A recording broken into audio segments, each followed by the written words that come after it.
नमस्कार दोस्तों, स्वागत है आप सभी का हमारे यूट्यूब चैनल लर्निंग पॉइंट में, जिसमें हम आपके लिए गणित की अगली क्लास में गणित का अभ्यास सीरीज का अगला सेगमेंट लेकर आए हैं, जिसमें हम MP टेट सी टेट के गणित के जो प्रश्न हैं, जो संख्या पद्धति हमने अभी तक पढ़ी है, उसके कुछ प्रश्नों को हल करेंगे।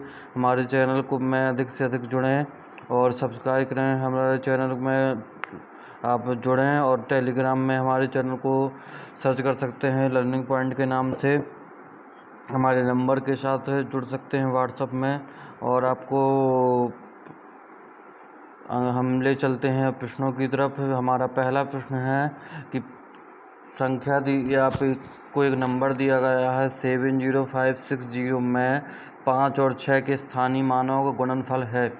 ये जो नंबर दिए गए हैं, ये संख्या दी गई है, इसमें जो 5 नंबर और 6 नंबर, इनके स्थानीय मान को आपको बताना है। स्थानीय मान कितना होगा और फिर आप इनका गुणा कर दीजिए। तो सबसे पहले हम देखते हैं कि 5 का स्थानीय मान इसमें क्या होगा। तो 5 का स्थानीय मान, किसी भी संख्या का स्थानीय मान उसकी प्लेस वैल्यू कहलाती है। तो 5 किस स्थान पर है? हज़ार यानी सैकड़े के स्थान पर है। तो ये हो जाएगा 5 गुणित क्या हो जाएगा? 100 हो जाएगा। और इसमें हमको किसका गुणा करना है? 6 के स्थानीय मान, यानी ये 6 लिखा, उसके बाद कितने अंक हैं उतने जीरो लगा देंगे। तो एक ही अंक है तो यहाँ एक जीरो हो जाएगा। तो ये हो जाएगा 5 छक्का 30 और उसके बाद 3 जीरो, यानी 30,000 हो जाएगा हमारा आंसर। यानी पहला जो ऑप्शन है इसका सही आंसर हो जाएगा। तो इसमें हमको मिला कि संख्या 70560 में 5 और 6 के स्थानीय मानों का गुणनफल 30,000 हो रहा है। अगला प्रश्न हम देखते हैं। ये है हमारा इस पहले का पहला जो ऑप्शन है वो सही है। अगला प्रश्न है 30,028 बराबर है 28 इकाई यानी और प्लस 28,000। तो दहाई के स्थान में क्या आएगा वो हमको बताना है। जो आपको पूरी संख्या दी गई है वो 30,028 है, उसमें 28 इकाई का मान है और 28,000 है। तो आप बताइए कि दहाई के स्थान पर क्या आएगा। तो कुछ नहीं करना है, इसमें हमको कुल वैल्यू पता है। कुल है हमारी संख्या है 30,028। अब इसमें से 28 यदि इकाई का मान है तो 28 हमने निकाल दिया। तो अब क्या बचा? 30,000 बचा। 30,000 हमारा यहाँ बचा। 30,000 में हमने को पता है 28,000 क्या है, 28,000 हज़ार में स्थान पर है। तो 28,000 को हमने अलग कर दिया। अब इसमें केवल बचा हमारे पास 2,000। हमारे पास जो नंबर बचा वो नंबर है, हमारा जो नंबर है वो है 2,000। तो हम क्या लिखेंगे? 2,000 हमारे पास केवल शेष बचा। तो 2,000 को दहाई के स्थान पर लिखना है। तो क्या लिखा जाएगा? 200 और गुणे क्या लिखेंगे? 10 लिखेंगे। 10 मतलब दहाई। तो ये जो क्या हो जाएगा? 200 हो जाएगा, वो दहाई के स्थान पर होगा। तो इसका आंसर क्या होगा हमारा? 200, यानी दूसरे का पहला जो ऑप्शन होगा वो सही होगा। तो इस तरह हमने दूसरा प्रश्न हमारा जो उसका आंसर कंप्लीट किया, ये दूसरे का पहला। अब देखते हैं इसमें कि 143865 निम्न में से किससे विभाज्य है। ये जो नंबर दिए गया है ये किससे विभाज्य है? तो यहाँ तीन संख्याओं का सेट बना के दिया गया है। अब इस सेट में हमको बताना है कि ये नंबर किससे विभाज्य है। यानी सेट में जो ये तीन नंबर दिए गए हैं, तीनों में से किससे ये विभाज्य हो रहा है। तो सबसे पहले देखते हैं पहला। तो पहला क्या है? 3, 4, 5, यानी 3 का अब हमको देखना पड़ेगा कि 3 का जो हमारा नियम क्या कहता है, विभाज्यता का नियम। तो 3 की विभाज्यता का नियम हमारा कहता है कि सभी अंकों को टोटल कर दीजिए। यदि 3 से विभाजित हो जाता है तो पूरा नंबर क्या होगा? 3 से विभाजित होगा। तो हम देखेंगे यहाँ पहला जो यहाँ पर इन संख्या को टोटल कितना आता है। तो 143, यानी ये हो जाएगा 8। 1 में से 4 जुड़ेगा 5 में 3 जुड़ेगा तो ये हो जाएगा 8। और फिर 8 में फिर 8 जुड़ेगा क्योंकि अगला नंबर 8 है। तो ये हो जाएगा 60। और 16 में फिर इसमें जुड़ेगा 6। तो 22, फिर उसमें ये जुड़ेगा 5 तो हो जाएगा 27। तो ये जो नंबर है 3 से तो विभाजित हो रहा है। अब अगला नंबर है 4, क्या 4 से ये पूरा संख्या में विभाजित होंगी, पूरी संख्या विभाजित होगी। तो 4 की विभाज्यता का नियम कहता है कि जो अंतिम 2 अंक हैं, अंतिम 2 अंक यहाँ पे क्या है 6 और 5 हैं, यदि इनसे ये संख्या विभाजित होती है तो पूरी ये अंतिम जो 2 अंक हैं वो यदि 4 से विभाजित होंगे तो पूरा नंबर 4 से विभाजित हो जाएगा। तो हम देखते हैं कि ये यदि इसमें 4 का भाग देंगे तो क्या पूरा पूरा चला जाएगा? पूरा पूरा नहीं जाएगा, क्योंकि 16 चौका 64 होता है हासिल, और यहाँ पे बच जाएगा शेष में 1। तो ये नंबर क्या है 4 से विभाजित नहीं होगा। तो पहला जो ऑप्शन है हमारा वो तो हो जाएगा गलत। पहला ऑप्शन हमारा इसका उत्तर नहीं हो सकता। दूसरा ऑप्शन हमारे क्या क्या इसमें दिया है 5 2 9, तो 5 से तो विभाजित हो जाएगा ये नंबर। क्यों? क्योंकि अंतिम अंक 5 है तो 5 से विभाजित हो जाएगा। और उसके बाद 2 है तो क्या 2 से ये नंबर पूरा विभाजित होगा? नहीं होगा। क्यों नहीं होगा? क्योंकि 2 की विभाज्यता का नियम कहता है कि इकाई के अंक में सम होना चाहिए या 0 होना चाहिए। तो यहाँ पे अंतिम अंक क्या है 5 है, तो ये पूरा नंबर क्या है 5 से विभाजित नहीं होगा, यानी दूसरा ऑप्शन भी हमारा इसका सही उत्तर नहीं हो सकता। तीसरा ऑप्शन है 2 3 5, तो हम देख चुके हैं कि 2 से ये नंबर पूरा विभाजित नहीं हो रहा है, तो 3 या 5 के लिए हम क्यों हल करेंगे।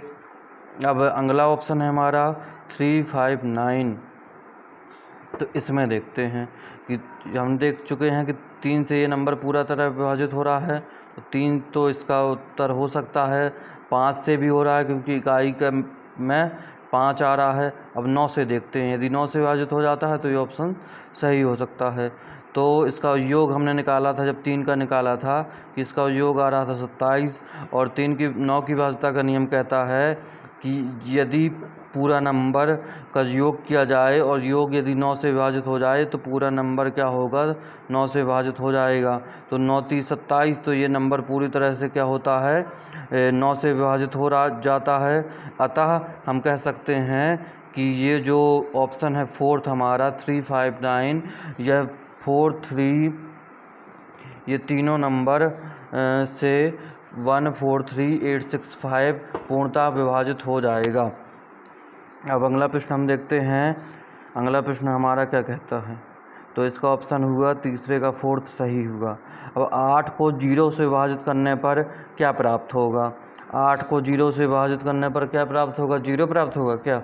नहीं, ये 8 को 0 से विभाजित करने पर 8 भी प्राप्त नहीं होगा, और 8 को 0 से विभाजित करने पर 1 भी प्राप्त नहीं होगा। क्यों?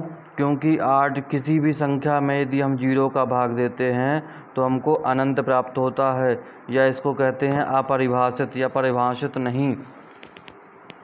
तो ये जो हमारा फोर्थ ऑप्शन होगा इसका सही आंसर हो जाएगा कि किसी भी संख्या को 8 हो या कोई भी नंबर हो, यदि उसको हम क्या करेंगे 0 से विभाजित करेंगे, यदि उसमें 0 का भाग करेंगे तो वो नंबर क्या होगा अनंत, हमें उत्तर प्राप्त होगा। अब इसका ऑप्शन होगा अनंत। अगला है हमारा √2। √2 क्या है? √2 है एक धन पूर्णांक है, या पूर्णांक संख्या है, परिमेय संख्या है, या अपरिमेय संख्या है। तो पूर्ण संख्या किसे कहते हैं? या पूर्ण यानी पूर्ण, जिसका पूर्ण संख्या किसे कहते हैं? धन पूर्ण पूछा गया है। तो ये पूर्ण वर्ग जो हो गया, तो ये क्या है √2 पूर्ण वर्ग है? √2 पूर्ण वर्ग नहीं है। कहाँ गया हमारा क्वेश्चन? √2 पूर्ण वर्ग नहीं है। यदि रूट पूर्ण वर्ग होता तो उसका जोड़ा बन जाता और रूट के बाहर आ जाता। पूर्णांक भी नहीं है, और परिमेय संख्या भी नहीं है। परिमेय संख्या को p/q के रूप में लिख सकते हैं। यदि ये पूर्ण वर्ग होता तो ये परिमेय भी हो सकता था। अब अपरिमेय, तो अपरिमेय होगा। √2 क्या है? अपरिमेय नंबर है। ठीक है, तो इसका ऑप्शन हमारा हो जाएगा, इसको हम डायरेक्ट याद रख सकते हैं कि √2 अपरिमेय संख्या है।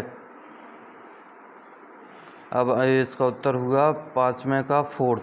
अब अगला है हमारा क्वेश्चन पहली अभाज्य संख्या कौन सी है। अभाज्य संख्या किन्हें कहते हैं, जिनके टुकड़े नहीं किए जा सकते। तो पहली अभाज्य संख्या क्या 0 है, 0 नहीं है। 1 भी नहीं है, 1 ना तो भाज्य है ना अभाज्य है। अब 1 के बाद आता है 2 क्या अभाज्य संख्या। तो अभाज्य संख्या का नियम कहता है कि स्वयं से और 1 से, उसके अलावा किसी से विभाजित ना हो। तो 2 कोई भी संख्या हो स्वयं से तो विभाजित हो जाएगी। तो ये नियम तो फॉलो कर रहा है 2, और 1 से विभाजित हो रहा है, इसके अलावा किसी से विभाजित नहीं हो रहा। तो जो हमारा आंसर होगा छठवें का तीसरा, यानी पहली जो अभाज्य संख्या होगी वो 2 होगी, और 2 के बाद क्या आएगी, 3 आएगी। तो इसका उत्तर हमारा होगा 6 का 4th।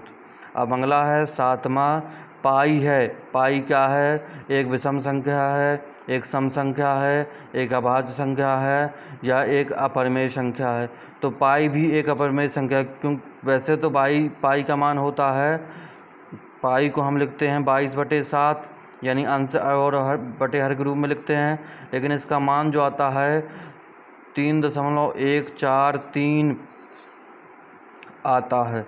तो ये क्या है, एक अपरिमेय संख्या है।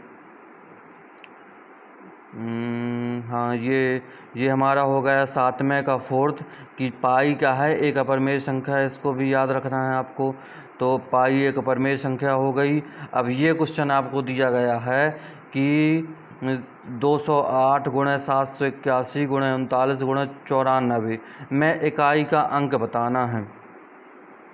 तो सबके आप केवल इकाई के अंक ले लीजिए, 7 ले लीजिए, 1 ले लीजिए, सभी जो संख्याएं दी हैं उनके केवल इकाई का अंक 9 ले लीजिए और 4 ले लीजिए। हमने ये ले लिए। अब 1 का गुणा हम किसी से करें तो उसमें कोई इकाई के अंक में परिवर्तन आने वाला नहीं है, तो 1 को हम छोड़ देते हैं। अब आप इनका गुणा कर दीजिए, तो ये हो जाएगा 9 चौका 36 × 7। अब इसको भी पूरा करने की जरूरत नहीं है, यहाँ से 6 ले लीजिए, यहाँ से 7 ले लीजिए, तो ये हो जाएगा 6 × 7 यानी 42। तो ये हो जाएगा 42। तो हमारा जो इकाई का अंक हो जाएगा 2, यानी 8वें का दूसरा जो होगा। अब हमको पूरा गुणा उसमें करने की ज़रूरत क्यों नहीं है, क्योंकि केवल हमको इकाई का अंक चाहिए है। तो केवल हमने इकाई के अंकों का गुणा किया और हमको आंसर मिला 8th का 2nd नंबर जो होगा, यानी ऑप्शन दूसरा जिसमें लिखा है 2, वही हमारा सही आंसर होगा। तो इसमें इकाई का अंक क्या होगा, 2 होगा। अब ये जो नंबर दिया गया है 30,030 के अभाज्य खंडों की संख्या क्या होगी, ये आपको बताना है। तो कुछ नहीं करना है, केवल आप इसके गुणनखंड कर दीजिए। तो गुणनखंड कैसे करेंगे, एक बनाइए आप क्या कैसे लिखते हैं इसको, 30 लिख देंगे। अब इसमें हम 2 का भाग करेंगे, किससे भाग जाता है तो सबसे पहले 2 से जाएगा। तो डायरेक्ट यदि लिख दें तो कितना आ जाएगा, 15 दूना 30 और 0 फिर 30।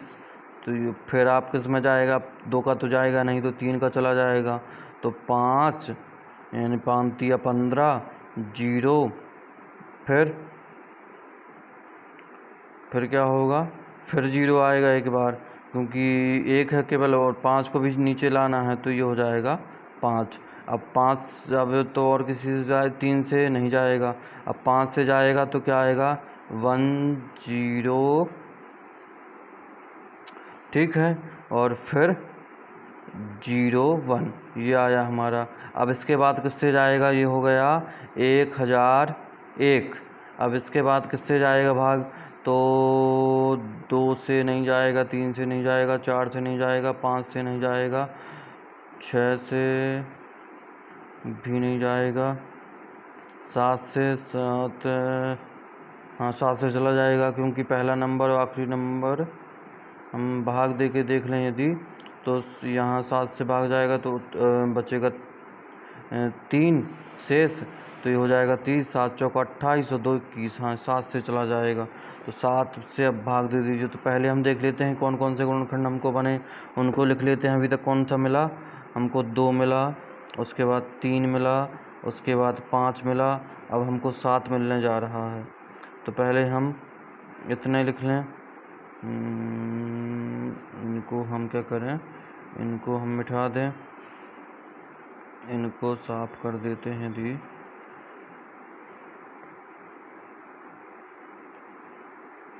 और हम देखते हैं अगला जो हमको क्या मिल रहा है, 7 मिल रहा है। तो 7 से यदि हम इसमें भाग दे देंगे तो क्या मिलेगा, 7 एकम 7, 1 मिनट, इसमें क्या करेंगे हम, थोड़ा सा इसमें हम क्या करेंगे, 7 का यदि भाग देते हैं तो ये क्या हो जाएगा हमारा, 7 एकम 7 यानी 30 बचेगा, तो एक बार गया, फिर 7 चौका 28, फिर 7 तीक 21, 143 आया। अब इसमें अपन को किसका भाग जाएगा, तो 3 का 4 दूना 8 नहीं जाएगा, 4, फिर किसका भाग जाएगा, इसमें डायरेक्ट यदि हम भाग दें तो 11 का भाग जाएगा। तो 11 एकम 11 और यहाँ बचा 3, तो 11 3 33, इसके बाद 13 आ गया। तो इसके जो गुणनखंड मिले हमको क्या मिले, 2 3 5 7 11 13। 1 मिनट, इनको हम लिख लेते हैं, 2 3 5 7 11 13, 2 3 5 यानी 30 बराबर हमको मिला 2 गुणे 3 गुणे 5 गुणे 7 गुणे 11 गुणे 13, ये है हमारा 11। अब हमको कितने गुणनखंड मिले, 4 और 2 6, तो इसके अभाज्य गुणनखंडों की संख्या क्या हो जाएगी, 6 हो जाएगी। तो हमको इसका उत्तर मिला कि ये जो नंबर दिया गया है इसके अभाज्य गुणनखंडों की संख्या होगी 6। तो ये हमारा 9th क्वेश्चन पूरा हुआ। 9th का तीसरा ऑप्शन जो है वो सही है। अब 360 के भाजकों की संख्या, तो 360 में किसका किसका भाग चला जाएगा, भाजक क्या कहलाता है, जिसका जिसका भाग चला जाए उसमें। तो 360 के भाजकों की संख्या हमको बतानी है कि कितनी आएगी। तो हम देखते हैं क्या करेंगे, इसमें हम पहले तो सबसे पहले हम 360 के गुणनखंड बनाएंगे। तो यदि हम डायरेक्ट लिखें तो क्या लिख सकते हैं, 2 से जाएगा इसमें भाग, सॉरी क्या हुआ, हाँ ये क्वेश्चन हमारा ये है। तो इसमें हम पहले इसके गुणनखंड बना लेते हैं। तो 2 से चला जाएगा तो 180 बचेगा, डायरेक्ट यदि हम लिखें, फिर 2 से चला जाएगा तो 90 बचेगा, फिर 2 से चला जाएगा तो 45 बचेगा, फिर 3 बार आ गया, 2 गुणे 2 गुणे 2, फिर तो फिर क्या बचा, 2 से गया 180, फिर 2 से गया तो 90, फिर 2 से गया तो 45। अब 45 में किसका जाएगा, 3 का जा सकता है, तो 15 3 45, तो ये हो गया 3, और यहाँ अगर बचा हमारा 15, तो 15 में भी 3 का चला जाएगा, तो 3 गुणित 5। तो इसके गुणनखंड क्या बने, ये हमने देखे कि 2 गुणे 2 गुणे 2 गुणे 3 गुणे 3 गुणे 3 बने। तो हम इसको लिख सकते हैं 2 की पावर में यदि लिखें तो कितना आएगा, 2 की पावर में यहाँ हम लिख सकते हैं 3 गुणे 3 की पावर में लिख सकते हैं हम 2 गुणे 5। अब आप इनको क्या करिए, इसकी 5 की पावर कुछ नहीं है तो हम 1 लिख सकते हैं। और सभी में हम क्या करेंगे, हमको भाजकों की संख्या जब निकालनी होती है तो हम सभी में केवल 1 जोड़ देंगे और सबका गुणा कर देंगे, जो पावर में है उनमें 1 जोड़ेंगे। तो यहाँ क्या हो जाएगा, 3 से ये हमारा हो जाएगा 4 गुणे, ये हो जाएगा 2 में 2 से बढ़ के हो जाएगा, 1 जोड़ेंगे तो 3, और यहाँ 1 से हो जाएगा 2, तो ये हो जाएगा 12, 4 तिया 12 गुणित 2, तो 12 दूना 24। तो 360 के भाजकों की संख्या होगी 24। तो 360 के भाजकों की संख्या हुई 24, तो 10वां का जो आंसर हुआ हमारा 24 हुआ। अब हम देखेंगे 84 के सभी धनात्मक गुणनखंडों का योग जो 7 के गुणज निम्न हैं। 84 के वे गुणनखंड हमको बताने हैं जो कि 7 से 7 के गुणज हों। पहले तो आप 360 से क्या कर 384 के गुणनखंड बना लीजिए। फिर उसमें हम देखेंगे कि 7 के गुणज कितने आते हैं। तो सबसे पहला काम है हमारा कि 84 के हम क्या करें, गुणनखंड धनात्मक गुणनखंड लेकिन हमको लिखने हैं। तो हम डायरेक्ट यदि लिखें कि 84 में किसका भाग जाएगा, तो 2 का चला जाएगा,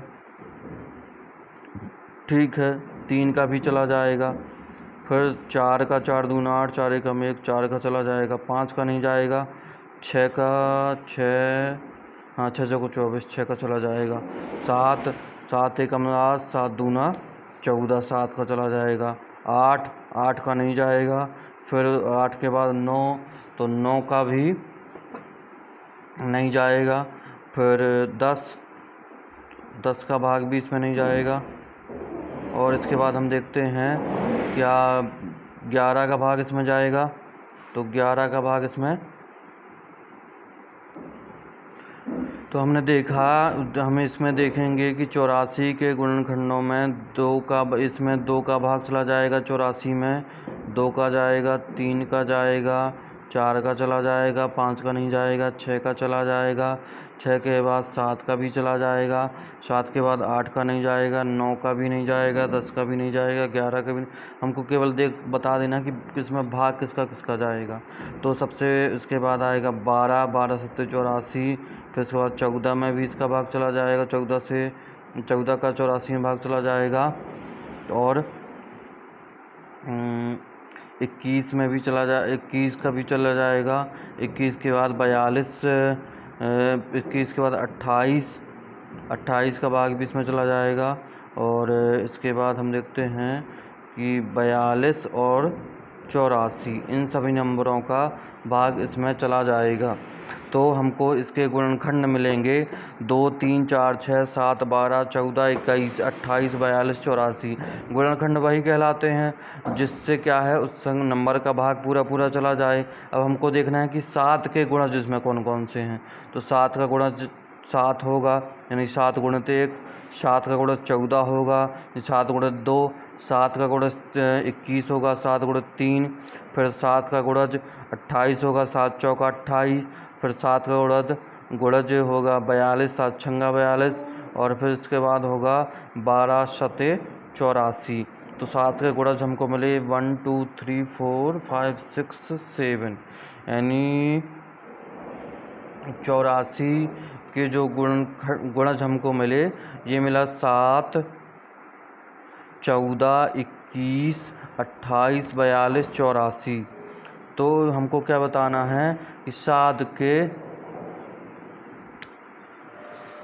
सभी धनात्मक गुणनखंडों का योग, उनके गुणनखंडों का योग हमको बताना है कितना होगा। तो 7 का गुणज है, इनके 7 के गुणज जो हमको मिला 7 मिला, उसके बाद 14 मिला, उसके बाद 21 मिला, उसके बाद 28 मिला, उसके बाद 42 मिला, और उसके बाद 84 मिला।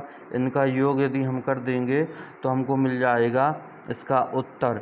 तो 7 दूना 14, ये भी हो जाएगा 21, और ये है 21, तो 21 दूना 42 हो गया, और 42 ये भी है, तो 42 दूना 84 हो गया।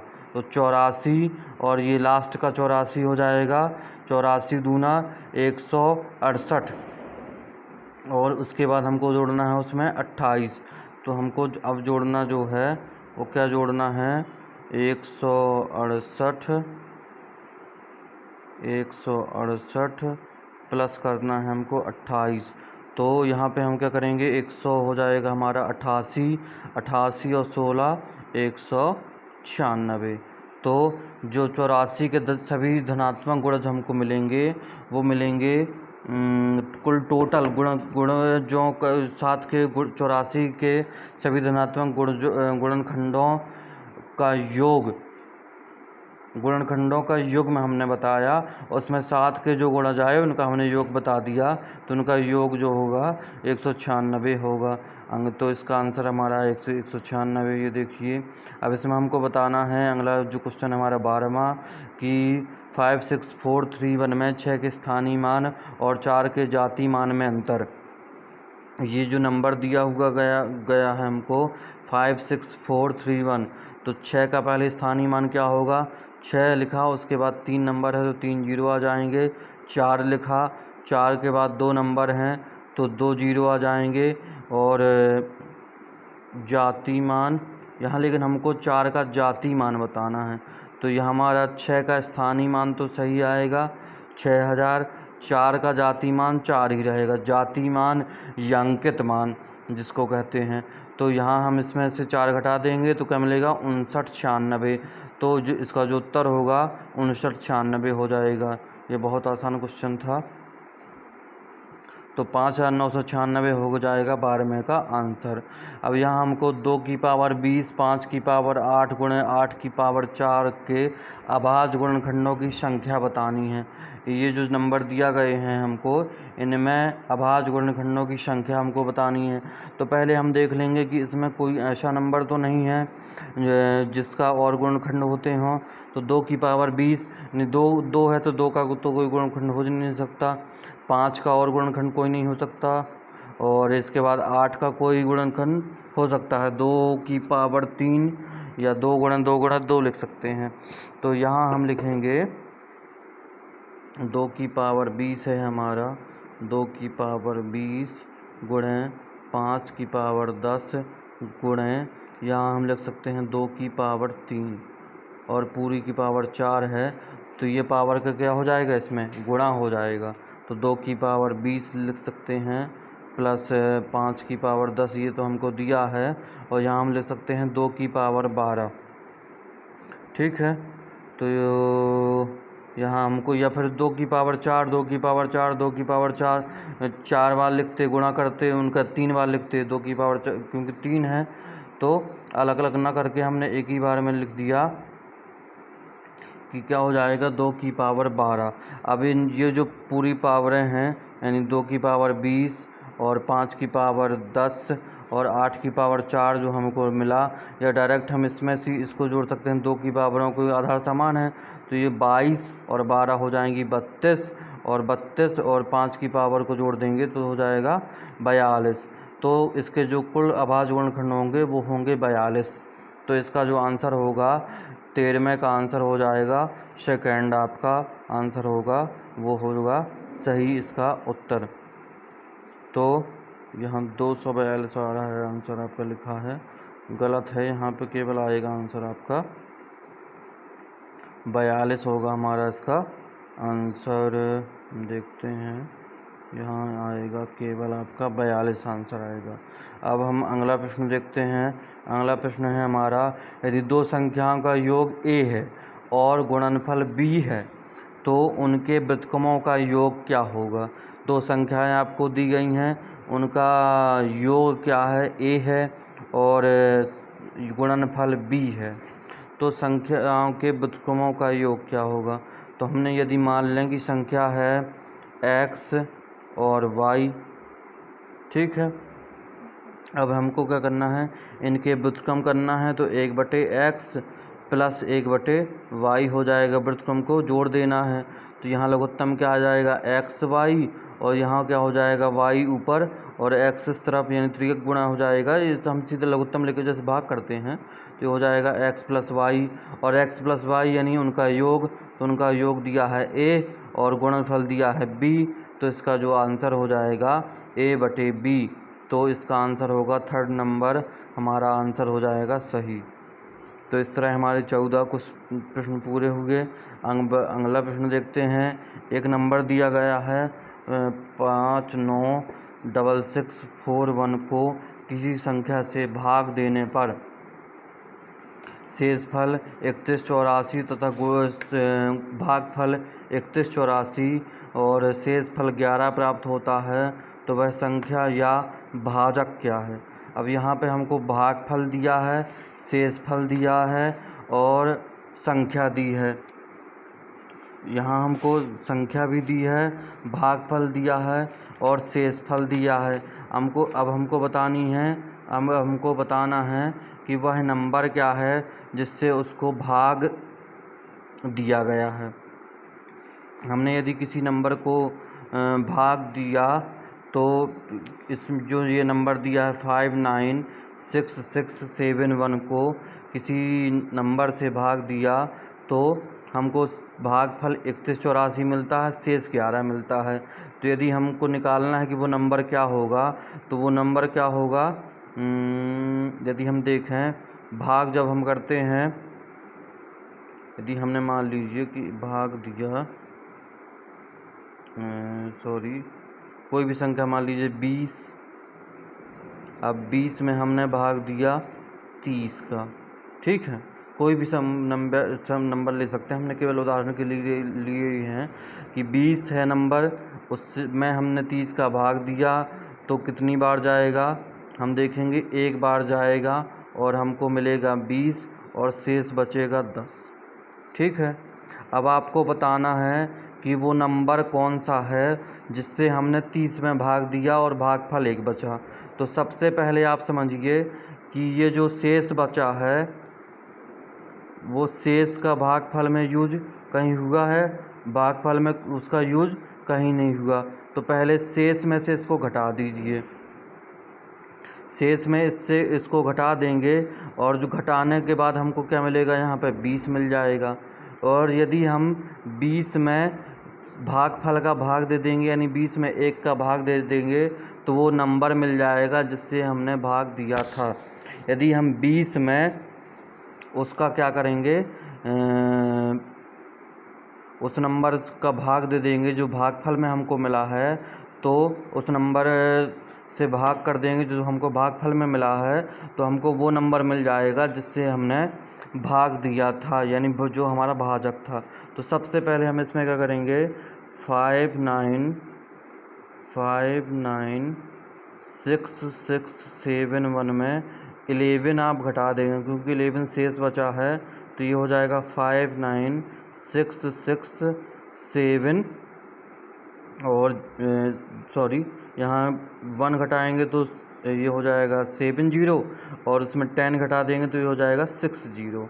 अब 60 में हमको क्या करना है, यानी 60 में हमको भाग दे देना है किसका, 3140 का। यदि 3140 में हम भाग दे देंगे तो हमको मिल जाएगा किस नंबर से हमने भाग दिया था। तो 3140 में आप भाग दे दीजिए, इसमें से हमने 11 घटाया तो हमको क्या मिला, अब हमको भाग देना है 3140 का, ये जो हमको शेष मिला है तो हमने 11 घटाया तो 6660 मिला था हमको।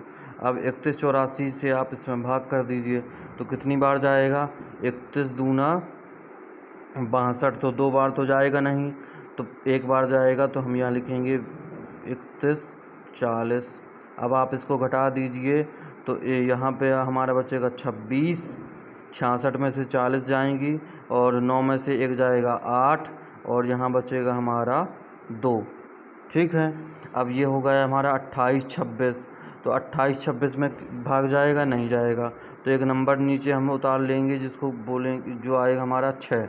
अब इसमें 3140 का कितनी बार भाग जाएगा, तो यदि हम इसको 3000 पूरा मान लें और इसको 28000 मान लें, तो यदि हम 6 बार भाग देंगे तो 18 आएगा, 7 बार देंगे तो 7 × 21 होगा और 8 बार देंगे तो 8 × 24 होगा, 9 बार देंगे तो 9 × 27 होगा, तो 10 बार देंगे तो 30 यानी 30,000 हो जाएगा। तो हम 9 बार दे के देखते हैं कितना आता है।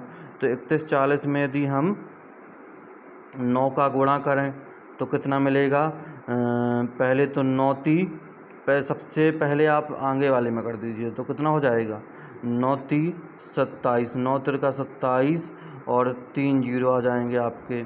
उसके बाद 1 में कर दीजिए तो 900 आ जाएगा, तो यहाँ हमने 900 भी लिख दिया डायरेक्ट। देखिए 27,900 तो हो गया हमारा। अब क्या करना है, 4 में देना है तो 9 चौका 36, तो यह जो हो जाएगा हमारा 27,936, तो यहाँ हम 27,936 प्राप्त करेंगे। तो 27,936 9 18 सॉरी थोड़ा सा हमने गलती की है। फिर से हम देखते हैं, इसमें हमको क्या करना है कि 3140 में थोड़ा सा हमारा गलत हो गया था। 5 9 6 6 6 में हमको 31 40 का भाग देना है, तो एक बार तो चला गया।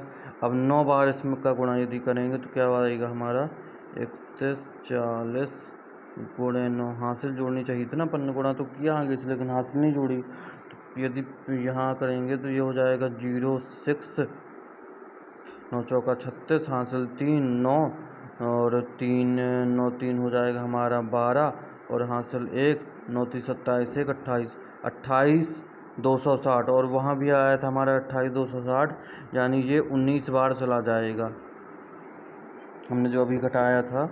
तो ये 31 40 में यदि हम 19 का भाग देंगे तो पूरा पूरा भाग चला जाएगा, तो पूरा पूरा भाग जा रहा है, तो जो हमारा भाजक होगा वो क्या होगा 31 40 होगा। पूरा पूरा भाग चला जाए, इसलिए तो हम उस संख्या को घटाए थे जो शेष फल बचा था। तो इसका हमारा आंसर हो जाएगा 19 हो जाएगा। एक बार थोड़ा इसको चेक कर लेंगे भाग देकर। और अगला हम देखते हैं, इसका 19 हो गया। दो संख्याओं का गुणनफल 1575 है और उनका भागफल 9/7 है, तो संख्याओं का योगफल। दो संख्याओं का गुणनफल, तो हमने मान लिया कि संख्या क्या है, ए बी है या एक्स वाई, ये कुछ भी मान सकते हैं। तो ए बी का गुणनफल क्या है 1575 है, कोई दिक्कत नहीं, हमने लिख दिया। और ए प्लस बी क्या है, सॉरी भाग है, तो यहाँ पर हमको भागफल भी दिया गया है, तो हम यहाँ लिखेंगे ए भागे बी बराबर है 9/7। तो संख्याओं का हमको योगफल बताना है। तो क्या करें इसमें, हम इसको हम लिख सकते हैं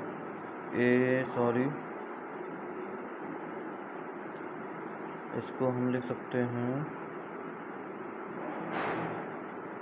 ए बटा बी बराबर हमें दिया है 9/7 और ए इंटू बी दिया है 1575।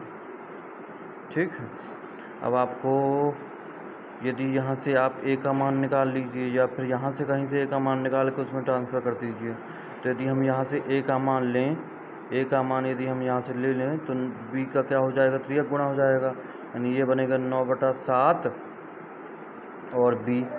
तो ये हमको ए का मान जो मिला यहाँ आप रख देंगे तो हमको आंसर मिल जाएगा। तो यदि हम यहाँ लिखें ए का मान आया हमारा 9/7 बी, और यहाँ पहले से बी है और 1575 है। ठीक है, तो बी स्क्वायर और 9/7 उस तरफ चला जाएगा तो 7/9 हो जाएगा। तो हम इसको लिखेंगे बी स्क्वायर बराबर 1575 गुणे 7/9। अब आप इसमें क्या करिए, 9 का भाग दे दीजिए 15/75 में, तो चला जाएगा क्या, देखते हैं। 15 एकम 15 यहाँ बचा 6, तो ये हो जाएगा 67, तो 9 7 63, तो यहाँ बचेगा, जहाँ हमारा बचेगा 9 7 63, यहाँ कितना बचा 15 63, यहाँ हमारा बचाएगा 4, तो 9 पना 45, तो ये आया हमारा 175, यानी बी स्क्वायर बराबर मिल सकते हैं 175 गुणित 7। तो 175 गुणित 7 कितना होगा, इसको निकालेंगे, उसके बाद हम निकालेंगे बी स्क्वायर का मान।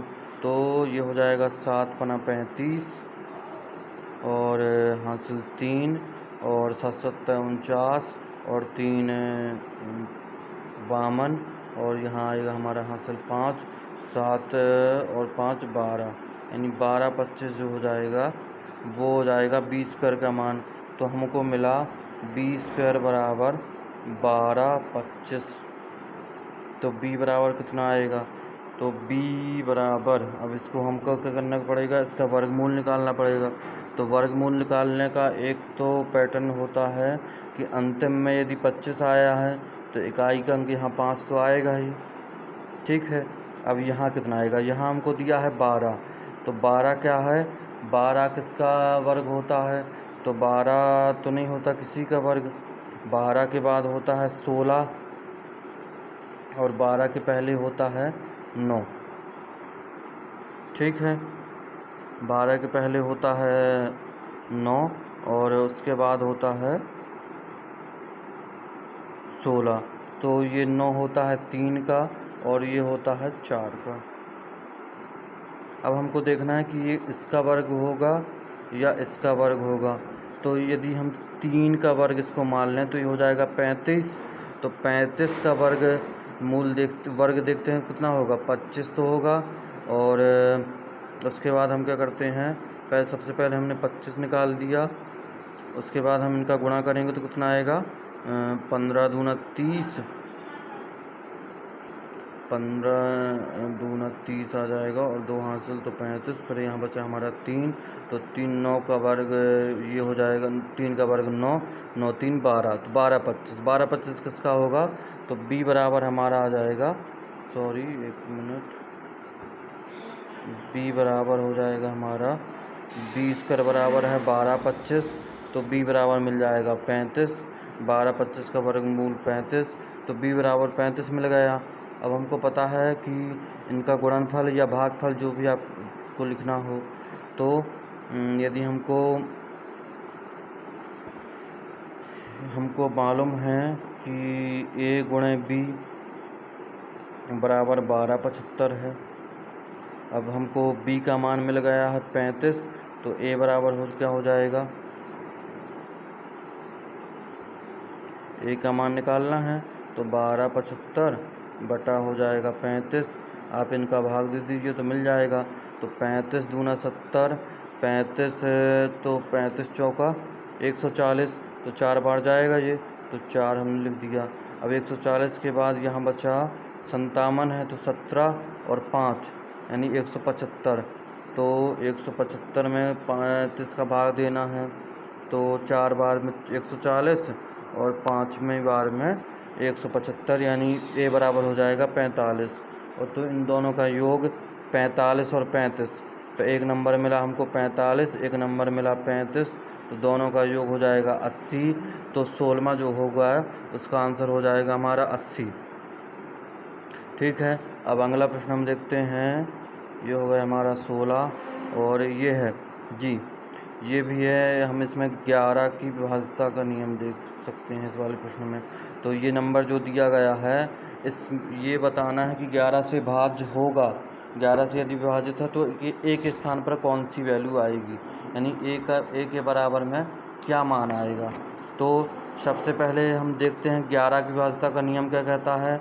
तो 11 की विभाज्यता का नियम कहता है, यदि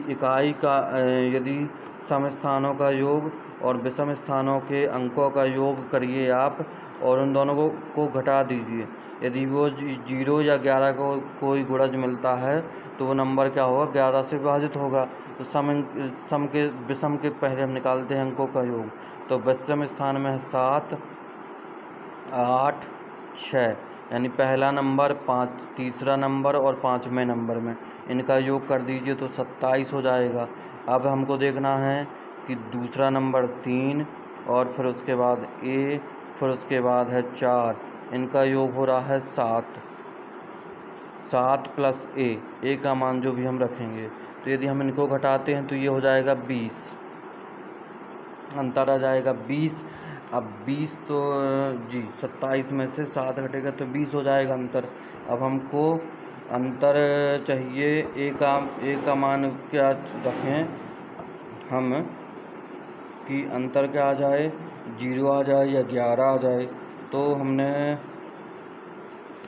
यदि 9 रख दें ए का मान, यदि 6 रखेंगे तो 20 में से 6 घटाएंगे तो 14 हो जाएगा, तो ये नहीं होगा उत्तर। और यदि 3 रखें दूसरा ऑप्शन जो है तो 17 हो जाएगा, तो भी ये भी आंसर नहीं होगा। यदि 9 इसमें 20 में से घटाएंगे तो 11 हो जाएगा। तो यदि हम 9 रख देंगे तो 11 हो जाएगा, इसका जो अंतर होगा यहाँ 27 आ जाएगा और यहाँ जाएगा 9 7 16, तो 27 में 16 घटाएंगे तो 11 हो जाएगा इन दोनों के बीच का अंतर। तो ये इसका उत्तर हो सकता है। अगला देखते हैं 1, तो 1 यदि रखेंगे तो यहाँ 19 आ जाएगा, तो इसका उत्तर जो होगा ये होगा 27 में का थर्ड नंबर इसका उत्तर हो जाएगा। 9 हम रखते हैं ए के स्थान पर, तो हमको जो उत्तर मिलेगा वो 11 से, जो संख्या मिलेगी वो 11 से पूर्णतः विभाजित हो जाएगी। अब अगला नंबर देखते हैं हम। अगला प्रश्न, इनका योग बताना है। इनको आप जोड़ दीजिए और उनका योग बता दीजिए, तो कितना आएगा। हम डायरेक्ट देखते हैं। तो पहला को हम मान लेते हैं कि 9,999 है, तो 10,000 मान लीजिए। एक आप इसको दान कर दीजिए अभी, ठीक है। तो ये 10 हो गया। अगला जो 999, इसको भी 1,000 मान लीजिए, तो क्या हो जाएगा, 1,000 हो गया। यानी 10 से 11,000 हमने जोड़ लिए। अब जो 99 उसको भी आप 1 मान लीजिए, तो ये हो जाएगा 100। तो हमारा अभी तक का टोटल बना 11,000, 10,000, फिर उसमें 1 जोड़ा तो 11,100। अब यहाँ 9 जो है, 9 से हमने 3 1 निकाल लिए हैं, तो क्या बचा, 6 बचा। तो 6 और जोड़ दीजिए, तो 11,106। तो इसका उत्तर मिल गया हमारा तीसरा। तो हमको ना जोड़ने की जरूरत पड़ी, ना कुछ लिखने की जरूरत पड़ी। तो इसका जो आंसर होगा 11,106। 10,000 में से 1,000 जोड़ा 11,000, 11,000 में 100 जोड़ा तो 11,100, और उसके बाद 6 जोड़ दिए, 6 शेष बचा जो। तो इसका उत्तर हो गया 11,106। अगला देखते हैं, इनको घटाना है। इनको घटा दीजिए भैया, क्या आएगा आंसर, जल्दी बताएं। तो सबसे पहले हम देख लेते हैं कि ये नंबर क्या है। ये है 12,000, ये 8,000, ये 3,000। बस आप अभी केवल शुरू के अंक देखिए। तो 12,000, 8,000 और 11,000। तो 12 में से हमने क्या करेंगे, ये 11 हो जाएंगे, और ये 12, तो 1,000 बचेगा। बाकी सबको हमने घटा दिया। यदि 12 में से हम 11 घटाएंगे तो 1,000 बचेगा। ये हमने लिख दिया 1,000। अब 900 है, ये 729 है, 700 है केवल, और ये 900 है। ये मान लीजिए आप, ये 900 है, ये 700 है, और ये 900 है।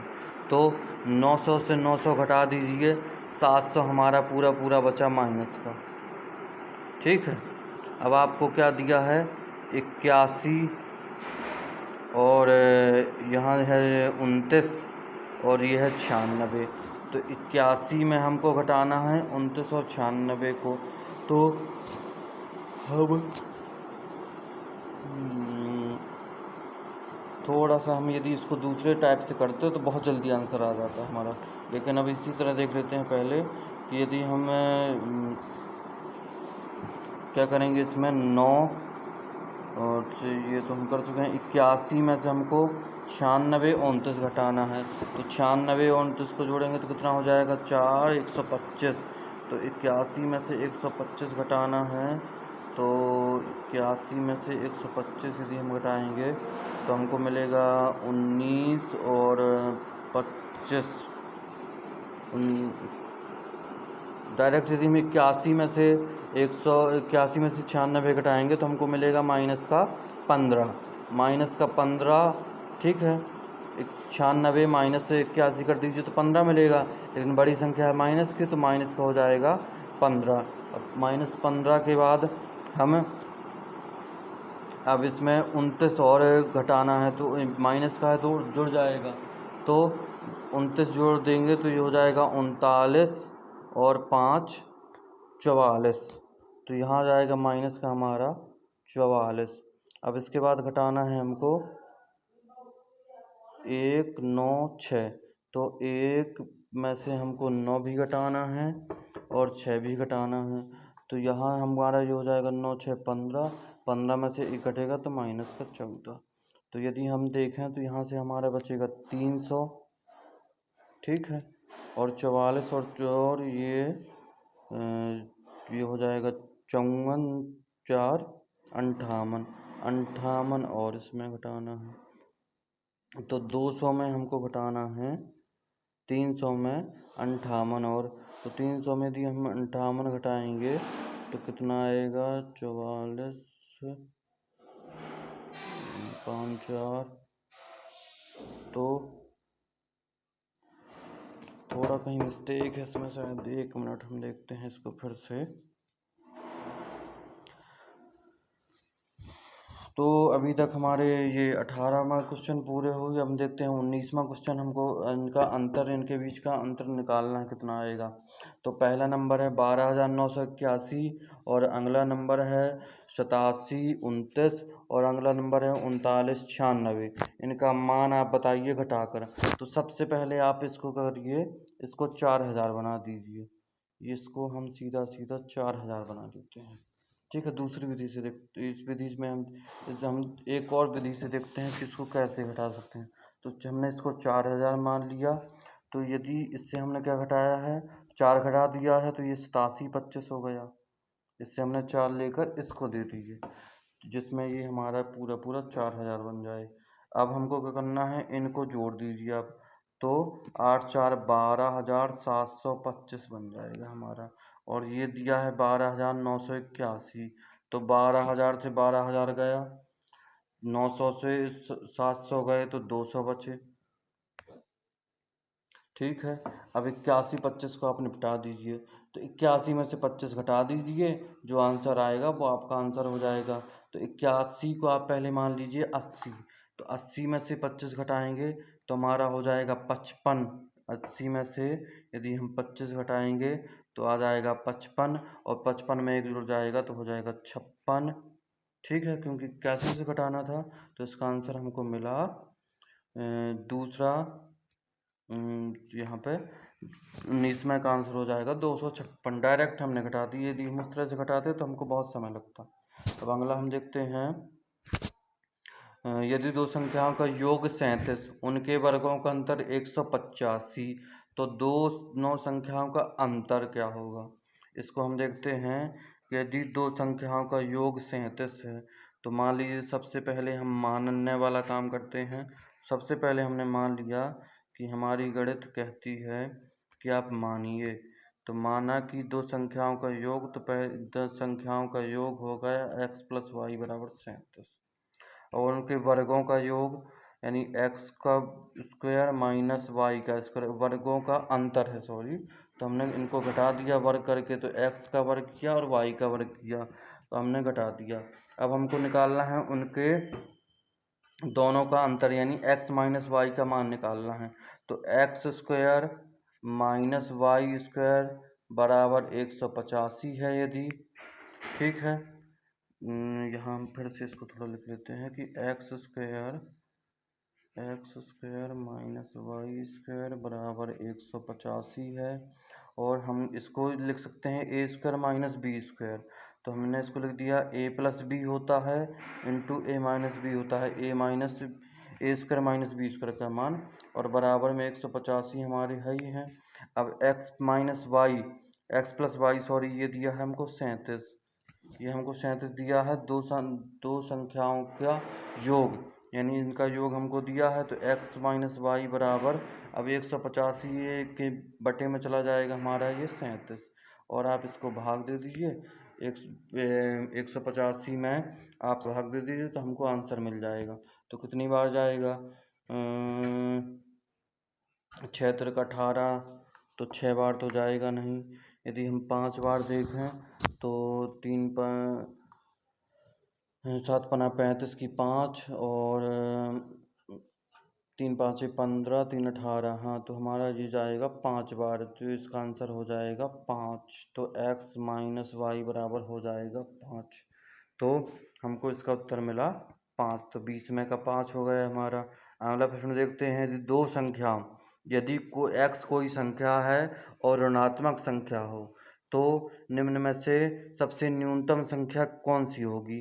अब यदि हमको मानना है कि x क्या है, हमको दिया है कि x क्या है, माइनस का है यानी ऋणात्मक है, तो सबसे न्यूनतम नंबर तो 0 है, तो 0 में तो माइनस को कोई फर्क पड़ने वाला नहीं है। अब यहाँ 2 है, तो यदि n माइनस का है तो हमने मान लिया कि माइनस का 1 है, तो ये -2 हो जाएगा। और ये इसमें क्या करेंगे, यदि माइनस का 1 रखेंगे तो ये प्लस का n हो जाएगा, -1, तो माइनस माइनस प्लस हो जाएगा। और यहाँ n स्क्वायर है तो माइनस का वर्ग हो जाएगा, तो यानी -1 का वर्ग, तो ये प्लस का हो जाएगा। तो ये प्लस का, ये प्लस का, ये बचा माइनस का। तो यही होगा आंसर हमारा। जो माइनस की संख्या है वही क्या होगी, न्यूनतम संख्या होगी। तो इस तरह हमारे 21 क्वेश्चन पूरे हुए। ये 21वें का दूसरा। अगला है, एक लड़के ने किसी संख्या को 53 से गुणा करने के लिए कहा गया। एक लड़के से कहा गया कि भैया आप 53 से गुणा करिए, किंतु उसने उस संख्या को 35 से गुणा कर दिया। उसने सोचा कि 53 से गुणा करने पर बहुत ज़्यादा हमको गणना करनी पड़ेगी, तो हम 35 से कर देते हैं। तो उनने 35 से कर दिया। अब क्या हुआ कि इसका उत्तर जो आया वो सही उत्तर से 1206 कमा आया। तो गुणा की जाने वाली संख्या कौन सी थी? अब क्या होगा, उत्तर जो आना था, जो हमारी उत्तरमाला में उत्तर दिया था, वो उसमें अंतर आ गया। उसमें अंतर तो आएगा ही, क्योंकि हमको गुणा करना था 35 से, यानी 53 से ज़्यादा बड़े नंबर से, लेकिन उन्होंने ज़्यादा छोटे नंबर से गुणा कर दिया, तो अंतर आ गया। 1206 का हमको बता दिया गया। अब हमसे पूछा जा रहा है कि भैया कि वो संख्या क्या होगी। तो गुणा करने के लिए कहा गया था एक लड़के से, लेकिन आंसर बताइए आप, क्योंकि आपको बनना है क्या, टीचर। तो आप ने तो कहा था। तो यहाँ हम देखते हैं कि हम इसको कैसे हल करेंगे। तो यदि हम मान लें कि यदि हमने 35 से गुणा किया, ठीक है, 35 से हमने उसका गुणा किया और संख्या को हमने मान लिया कि x है, तो हमने उस संख्या को क्या है, गुणा की जाने वाली संख्या x है। तो 35 से हमने यदि संख्या में गुणा किया तो 35x हो जाएगा। तो 35 से यदि हम उसमें गुणा करेंगे तो देखिए कि हमने क्या किया कि 35 से गुणा करना था, तो हमने संख्या को मान लिया कि x है। तो क्या हो जाएगा, 35x बराबर हम लिख सकते हैं कि किससे गुणा करना था, 53x से। 53x से गुणा करना था। अब इसमें डिफरेंस कितना आ गया, अंतर में कितने का अंतर आ गया, 1206 का अंतर आ गया। अब आप इसको हल कर दीजिए तो आपको नंबर मिल जाएगा किस नंबर से गुणा करना था। तो 1206 को हमने यहाँ भेज दिया तो प्लस का हो जाएगा, और 35 को वहाँ ले गए तो 53 में से हमने 35 घटाया तो कितना आएगा, 5 तो 40, 40 और 3 तो हो जाएगा 5 3 8 और 10 18। 18x बराबर हो जाएगा 1206। 18x में आप 1206 का भाग दे दीजिए तो कितना आएगा आपका। तो हम यदि 18 में 1206 का भाग देंगे तो फर्स्ट बार कितनी बार जाएगा, तो 12 दूना 36, 12 तीस 36 को हम 36 को हम आगे हल करते हैं तो ये हो जाएगा 18 का हमको भाग देना है। 18 का भाग देना है हमको, यानी यहाँ पे हम लिखेंगे, यहाँ हम लिखेंगे 1206 बटा 18। आप इसका भाग दे दीजिए तो कितनी बार जाएगा, 18 18 16 18 18 18 36 18 54, और 54 दूना यदि करें तो कितना होगा, 54 दूना 108, और उसके आगे जाएंगे तो फिर ये ज़्यादा हो जाएगा। तो 54 दूना यानी 18 छक्का 100, 18 छक्का हमारे कितना आया, 108 आया। तो 108 यानी 6 बार गया। इसके बाद हमारा क्या बचेगा, 12 बचेगा। तो ये कितना हो जाएगा हमारा 126। अब 126 में कितनी बार जाएगा, यदि हमने 6 बार किया तो 108 आया। इसमें आप 18 जोड़ दीजिए तो कितना हो जाएगा, 108 8 दूना 16 और 126 यानी आ जाएगा 67, हमारा उत्तर हो जाएगा। तो इसका जो आंसर मिला 67 मिला हमको आंसर इसका। तो इस नंबर को हमने बता दिया कि भैया किससे आपको गुणा करना था। तो किससे गुणा करना था, कितना आपका आंसर आना था, गुणा की आने वाली यानी किस संख्या से गुणा करना था, 67 से हमको गुणा करना था 53 से। तो हमको गुणा की जाने वाली सही उत्तर से 1206 कम आया, तो गुणा की जाने वाली संख्या थी, गुणा की जाने वाली संख्या 67 थी। ठीक है, 67 में हमको 53 में गुणा करना था, लेकिन हमने 35 का गुणा कर दिया था। अगला प्रश्न देखते हैं हमारा, एक लड़के से, ये तो हो गया 67। 4 अंकों की सबसे बड़ी संख्या की पूर्ववर्ती संख्या और 3 अंकों की सबसे छोटी संख्या की परिवर्ती संख्या और इनका योग। तो 4 अंकों की बड़ी संख्या की पूर्ववर्ती, तो 4 अंकों की बड़ी संख्या यानी 4 बार 9 लिख दीजिए।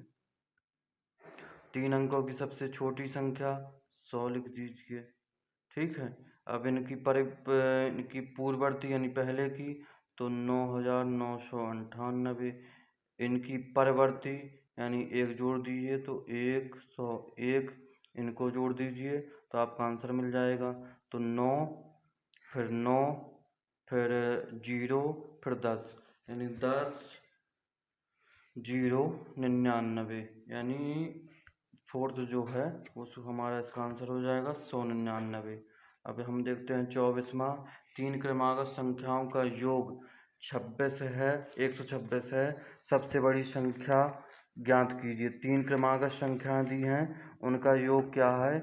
126 है। तो सबसे पहले हम देखेंगे क्रमागत संख्याओं को कैसे लिखेंगे। तो पहली संख्या हमने मान ली कि x है।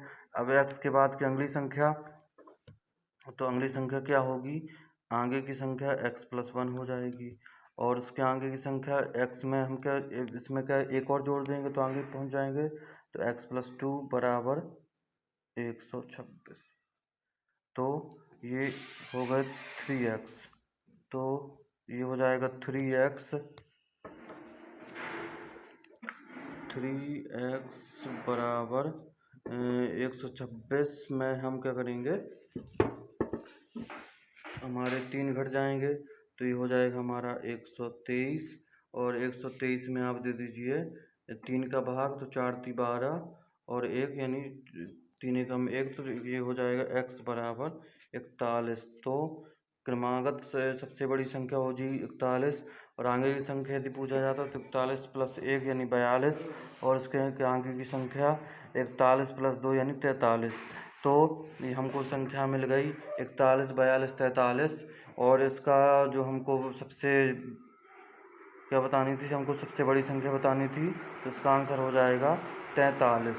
अब हम अगले प्रश्न की तरफ चलते हैं। अगला प्रश्न है 3 क्रमागत संख्याओं का योग। ये तो हमारा हो गया। 5 अंकों वाली सबसे बड़ी संख्या जो 476 से पूर्णतः विभाजित हो।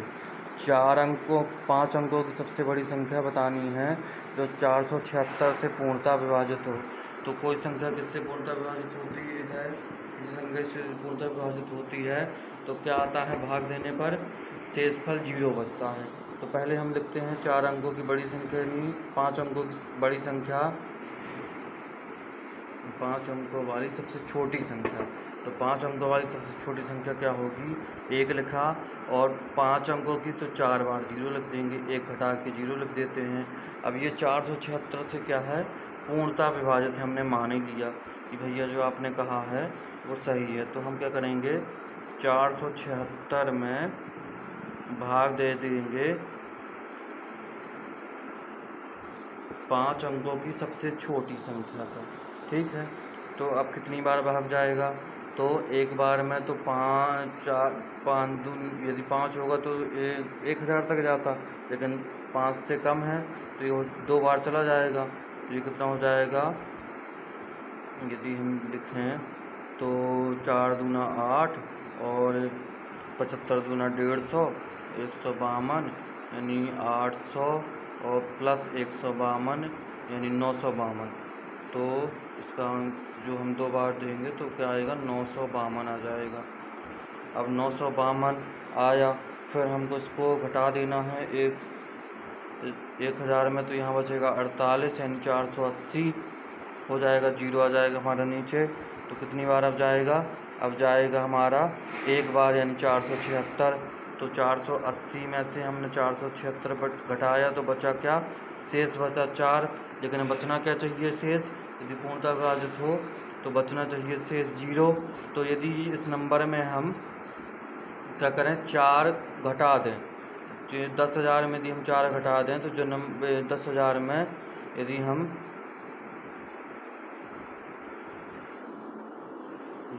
10,000 में 4 माइनस कर दें तो हमको क्या मिलेगा? 10,000 ये जो नंबर है 10,000 है। 10,000 में यदि हम 4 घटा दें तो जो नंबर मिलेगा वो क्या होगा, इससे पूर्णतः विभाजित होगा किससे, 476 से। लेकिन हमको 5 अंकों की संख्या बतानी है, यदि हम 4 घटा देंगे तो ये 4 अंकों की संख्या बन जाएगी। तो हम क्या करें, इसमें यदि हम इसमें 476 जोड़ देंगे तो क्या होगा, फिर पूर्णतः विभाजित नहीं होगा। तो 472 यदि हम इसमें जोड़ दें तो ये नंबर क्या है, वह पूर्णतः विभाजित हो जाएगा। यानी हम लिखेंगे इसको इस तरह कि 10,000 प्लस 476 माइनस 4, 476 माइनस 4, यानी 10,472 यदि हम लिखेंगे तो ये नंबर क्या होगा, पूर्णतः 476 से विभाजित हो जाएगा और 5 अंकों की बड़ी संख्या बन जाएगी। अब हम देखते हैं अगला प्रश्न हमारा। ये जो नंबर दिया गया है इसके इकाई का अंक क्या आएगा जी।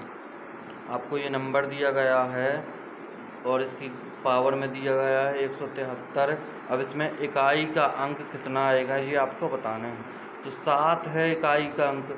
तो यदि 7 है इकाई का अंक तो यदि हम 7 की पावर में 2 करते हैं तो क्या आएगा, देखिए 7 की पावर में यदि हम 2 करेंगे तो 49 आएगा। और 7 की पावर में यदि हम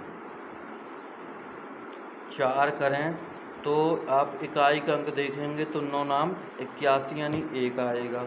और 7 की पावर यदि हम 5 करेंगे तो कितना आएगा, 7 की पावर 5 यदि करेंगे तो एक बार 7 और जुड़ जाएगा, नहीं 7 आ जाएगा। और 7 की पावर यदि हम 3 करेंगे तो 7 49 और 9 7 63, यानी 3 अलग अलग आ रहा है। तो सबसे पहले हम 7 की पावर 4 को देखते हैं। 7 की पावर यदि 4 है तो 1 आएगा इकाई में। तो हम सबसे पहले जो पावर में 173 है उसमें 4 का भाग दे देते हैं। पावर में जो 173 है उसमें आप 4 का भाग दे दीजिए तो क्या होगा, कितनी बार जाएगा, तो 4 चौको 16 और यहाँ पर बचेगा 1 और यहाँ 3, 4 तिया 12, ठीक है 4 तिया 12 यानी 43 बार चला गया, 1 शेष बचा। तो 1 शेष बचा तो हम इसको लिख सकते हैं 31 27, लेकिन हम पूरा लिख देते हो गया 31 27 की पावर क्या लिख सकते हैं 43, ठीक है 43 गुणे 4 लिख सकते हैं। और लिख सकते हैं प्लस गुणे में, अब क्या है ये तो हो गई 172 पावर और 1 पावर और बची। तो 31 गुणे में 31 27 हमने पूरा का पूरा लिख दिया। इसकी पावर क्या है, केवल 1 है। तो यदि 7 की पावर 4 है तो 1 ही आना है। 7 की पावर यदि 4 है तो जो इकाई का अंक आएगा वो 1 ही आएगा, हमने जान लिया। तो यहाँ पे हमको 1 मिलेगा और यहाँ पे हमको 7 की पावर, ये पूरी संख्या की पावर 1 है तो इकाई का अंक 1 7 ही आएगा, तो गुणे 7 हो जाएगा। तो यहाँ हमको इकाई का अंक 7 मिल जाएगा डायरेक्ट, हम ये समझिए। तो 7 यदि हमको कोई नंबर दिया गया है उसमें इकाई का अंक 7 है तो हमको यदि पूरे नंबर का इकाई का अंक निकालना है तो जो नंबर घात में उसमें 4 का भाग दे दीजिए और 4 का भाग देने के बाद जो शेष बचता है उतने की पावर लिख दीजिए। 7 की पावर हमने 1 लिख दिया, 7 यदि हमारा यहाँ 2 शेष बचता है 7 की पावर 2 लिख देते हैं, तो इसका आंसर जो आ जाएगा हमारा 7 आ जाएगा। मतलब हमारा देखते हैं ये जो नंबर दिए गए हैं इसके गुणनफल में इकाई का अंक क्या होगा। अब यहाँ 24 67 की पावर 193 दिया, इसमें इकाई का अंक कितना आएगा, और 341 की पावर 172 दिया। तो यहाँ इकाई का अंक 1 है, एक की पावर कुछ भी आएगा तो वो 1 ही आना है। तो यहाँ पर मैं बता दिया कि 1 आएगा। अब यहाँ और देख लीजिए, तो यहाँ 193 में आप 4 का भाग दे दीजिए। तो 4 का भाग दे देंगे तो 4 चौका 16, 4 बार गया, यहाँ बचा 3 और यहाँ बचा 3 यानी 33। तो 8 चौका 32, यहाँ बचा शेष 1। तो जो 4 पावर में 48 चले गए वो छोड़ दीजिए, आप 7 की पावर केवल 1 बचा, जो शेष पल बचा उसको लिखेंगे पावर में। तो 7 की पावर 1 यानी 7, और यहाँ जो संख्या दी है इसका इकाई का अंक 1 है तो यहाँ तो पावर में 1 आनी है। तो हमने लिखा 7 गुणे 1 यानी 7 हो जाएगा इसका भी हमारा आंसर। ये देखिए हमारा 27वां हो गया। अब हम अगला देखते हैं। विभाजन के एक प्रश्न में भाजक का 12 गुना और शेष फल का 5 गुना है, तो तदनुसार यानी प्रश्नानुसार यदि इसमें शेष फल 36 हो तो भाज्य कितना होगा। देखिए विभाजक यानी भाग जब हमने किया तो विभाजन के एक प्रश्न में हमारा क्या होगा, भागफल जो है, भागफल क्या है, भागफल विभाजक यानी भाजक का क्या है 12 गुना है, भाजक गुणित क्या है 12 है। और शेष फल क्या है, शेष फल भी क्या है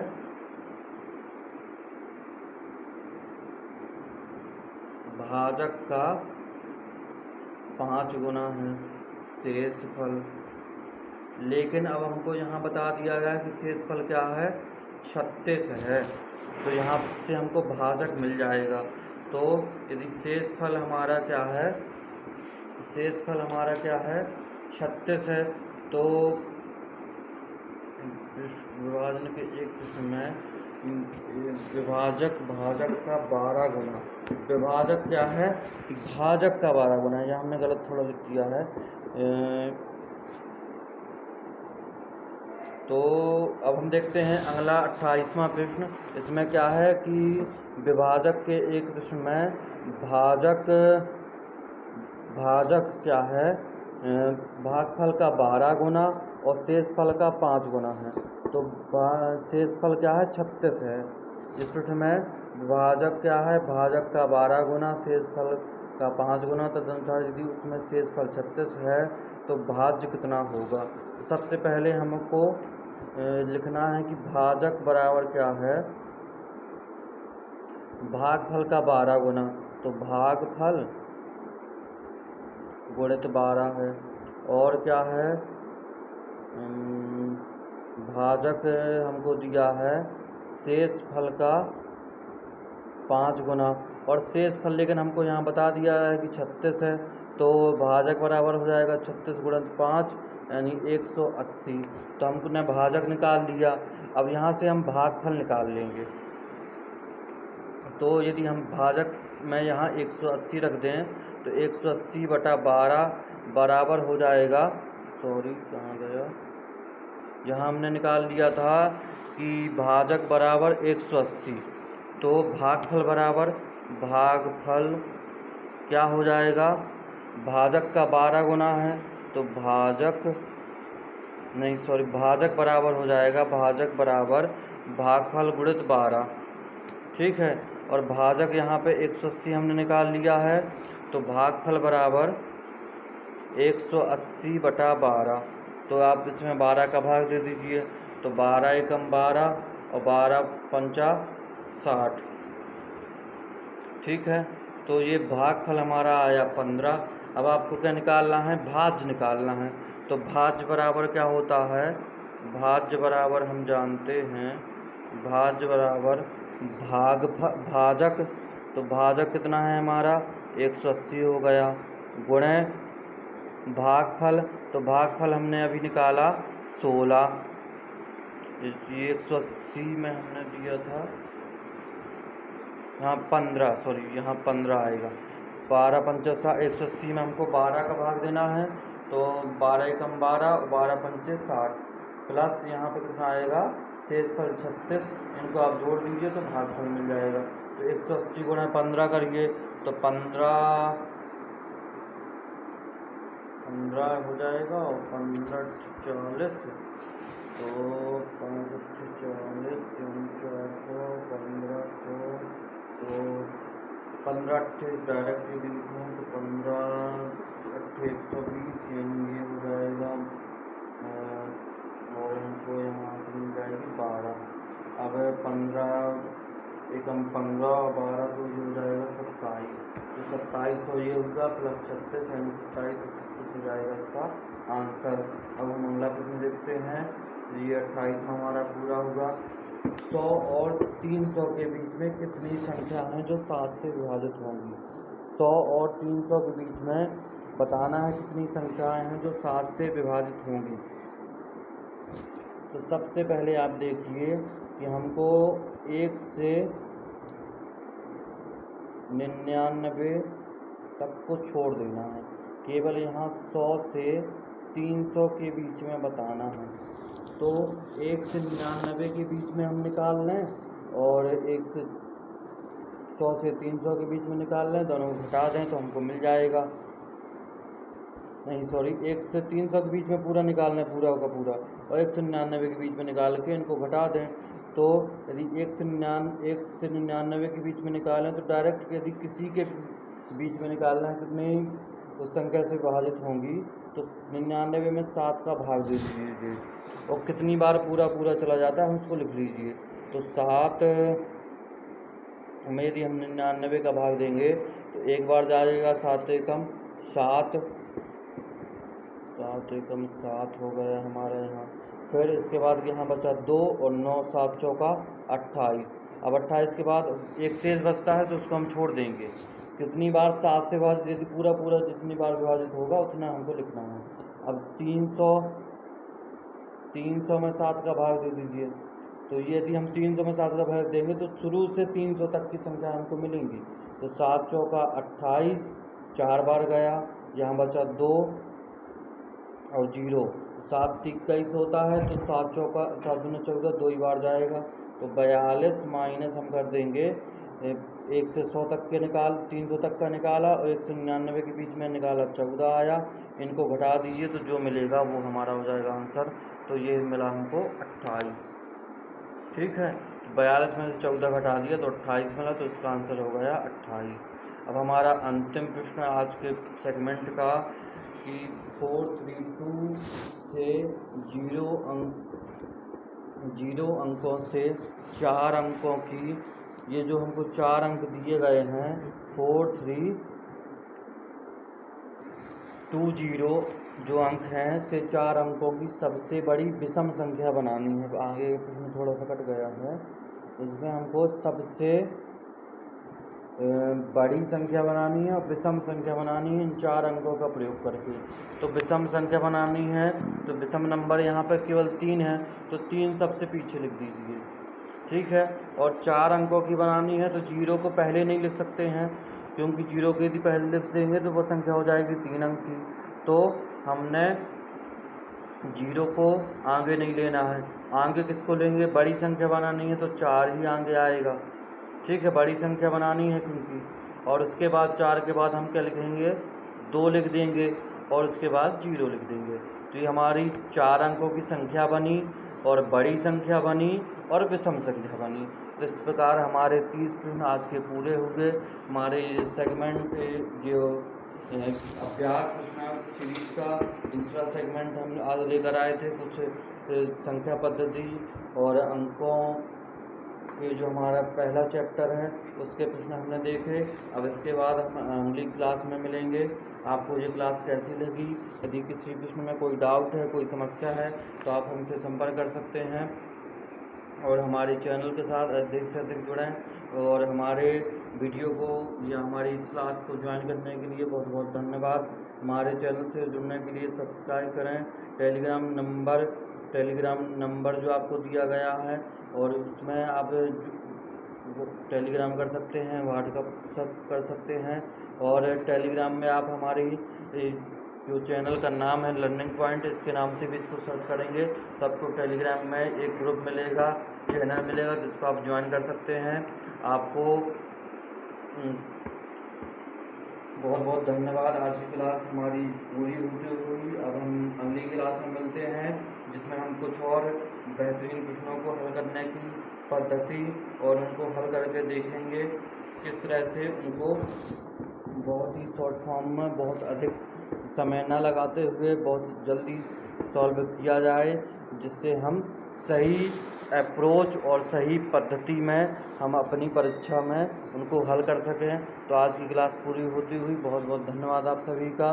फिर मिलते हैं अगली क्लास में छोटे से ब्रेक के बाद। बहुत बहुत धन्यवाद।